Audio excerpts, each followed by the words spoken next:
정호영 보건복지부 장관 후보자가 오늘 오후 기자회견에서 각종 의혹을 직접 해명하며 정면 돌파에 나서는 가운데 당선인 측은 일단 이걸 지켜보겠다고 밝혔습니다. 윤석열 당선인은 미국에 이어 일본에도 정책 협의단을 파견해 한일 관계 개선에 나섭니다. 인수위 취재기자 연결합니다. 김승환 기자. 네, 삼청동 인수위 앞에 나와 있습니다. 네, 오늘 정호영 후보자 기자회견 예정돼 있는데 당선인 측과 당 분위기 어떻습니까?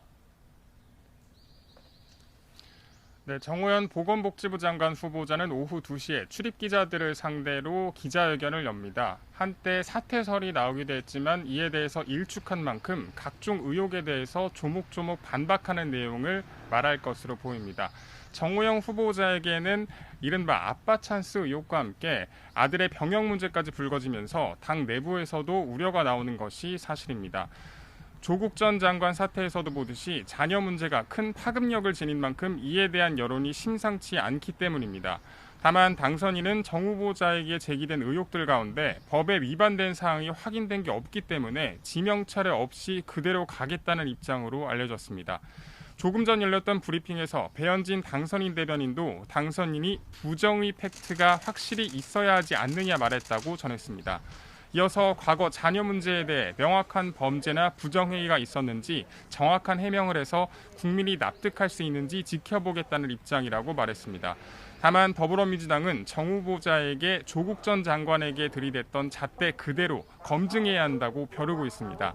한동훈 법무부 장관 후보자와 함께 낙마 1순위로 꼽고 있는 만큼 오늘 기자회견 내용을 바탕으로 추가 대응 방침이 나올 것으로 보입니다. 네, 미국에 이어서 일본에도 대표단이 파견되죠. 네, 조금 전 열렸던 정례 브리핑에서 배현진 당선인 대변인은 오는 24일부터 28일까지 일본의 정책협의단을 파견한다고 밝혔습니다. 일종의 특사 성격인데 미국에 이어서 일본이 두 번째인데 큰 의미가 있습니다. 한일의원 외교포럼 공동대표인 정진석 국회 부의장을 단장으로 오사카 총영사를 지낸 일본통 국민의힘 김석기 의원이 부단장으로 지명됐습니다. 그 밖에 윤덕민 전 국립외교원장 등 모두 7명이 파견됩니다. 일본 행정부와 재계, 학회, 언론계 등을 두루 만날 예정이라고 설명했습니다. 당선인 측은 대북 공조와 한일 관계 현안 논의를 위한 것이라고 의미를 부여했습니다.